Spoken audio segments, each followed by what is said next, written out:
Ilan ba yung nabiktima? Ito mabuti. Limos mo na sa pamilya ko ng libo.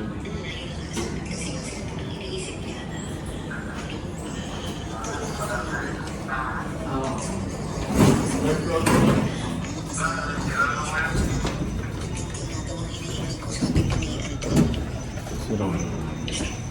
Ina talaga sabi ko buti na sa buhay. Napagkakaroon ko naman ba si Anton?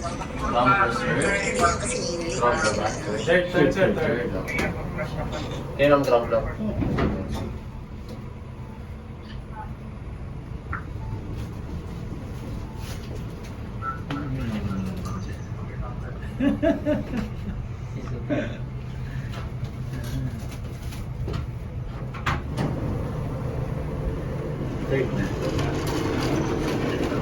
Sige.